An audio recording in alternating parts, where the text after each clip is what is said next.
we are running. 95% of humanity is right now, level 1. Now, there are a couple of unique things about level 1. Level 1 is all made up. We made up, our forefathers made it up, and they trained us to take on these constructs. If you ardently believe in your religion, you're at level 1. If you believe in 9 to 5, you believe in corporations, you believe in mindfulness, you're level 1. There's no good or bad or judgment in level 1. The important thing is we are living in a world of mental constructs. But there are a couple of problems in level 1.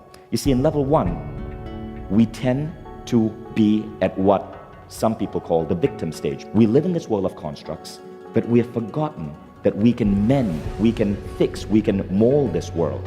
And so rather than go out there and try to change this world, we react like a victim. He said that and it hurt me. My government is keeping me down.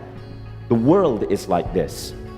And most people live like that. They feel helpless in the face of this giant 7 billion human being planet that we live on, with so much happening all the time. But at a certain point, you start waking up. And when you start waking up, that's when you start getting to level 2.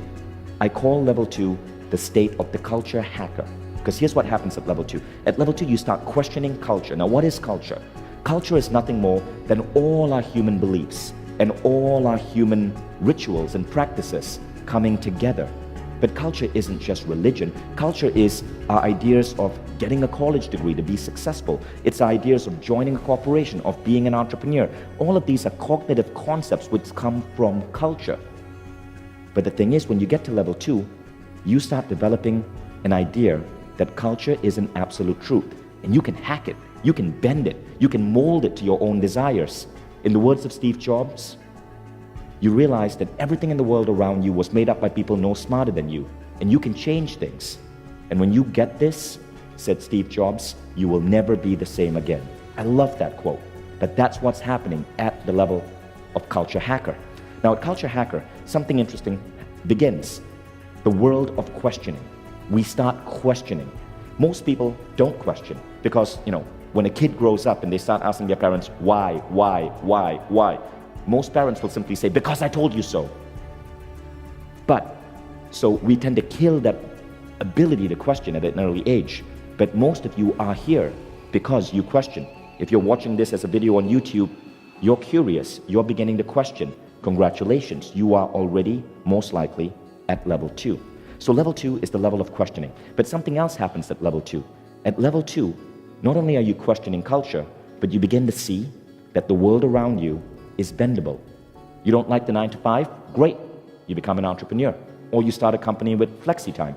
You don't like the idea of marriage? Great, you come up with your own ideas of how a man and a woman should relate. You don't like the idea of college degree? No problem, you drop out and start your own thing. You begin to question the conventions of culture. And this is where an important insight enters your head. Life can happen to you or life can happen from you. When you grasp the idea that life is within your control, that you have the ability to bend reality, you're at level 2. Beliefs are hackable. Beliefs are swappable.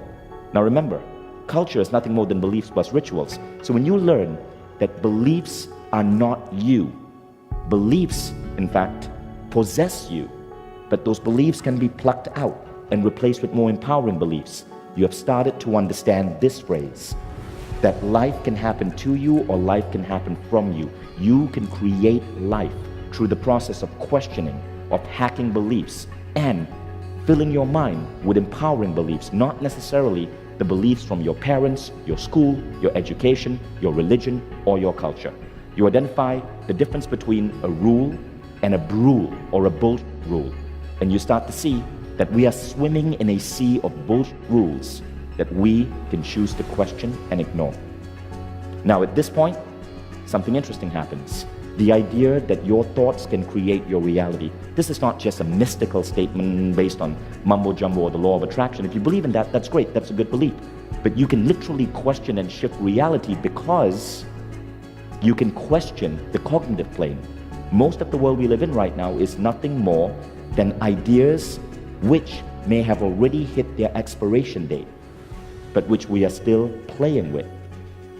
So now you get to toss out that expired idea out of your refrigerator and put in a fresh one. Now at this point, something interesting happens, right?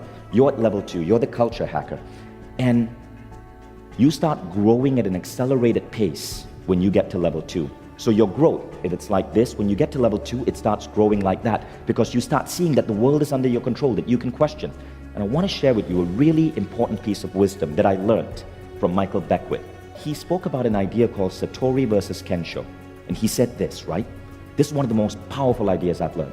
Michael Beckwith said that you can learn and grow in one of two ways. You can grow through Satori moments. Satori moments are moments of sudden awakening. This is when you're meditating and all of a sudden you have this feeling of connectedness with the entire world. Now, Satori moments are rare. They are powerful awakenings, but they are rare. Most people grow through Kensho. Kensho is growth through pain. So someone breaks your heart and it's painful, but you learn to be more resilient. You learn self-love. You learn how to have a healthier relationship. You end up hospitalized, but you grow through Kensho and you learn to take better care of your body. You might lose a business. Boom, Kensho hits you. But you learn to invest in your growth, learn new business skills, plan better, and you launch that new business to be successful. So both Satori and Kensho are nothing more than incredible ways for you to grow. But when you understand the idea of Kensho, every time pain hits you, I know that it changed my way of dealing with pain. Every time pain hits me, I'm like, damn, and I curse. But I know that it's just a way to kick my butt and some great learning is going to come from it. That's an incredible belief to have, the belief that Kensho is really nothing more than a universe's way of pinching you to get you to turn into the right direction. Isn't that amazing? And then there's Satori.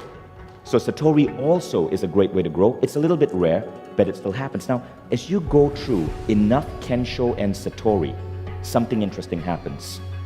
You started questioning everything about the world.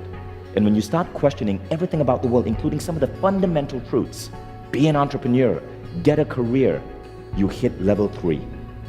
Now at level 3, in Michael Beckwith's words, something very unique happens. You stop getting obsessed with goals, with even the great goals that society says you need to have. Instead, you become a servant to a higher calling. Those are his words. So let's look at level 3.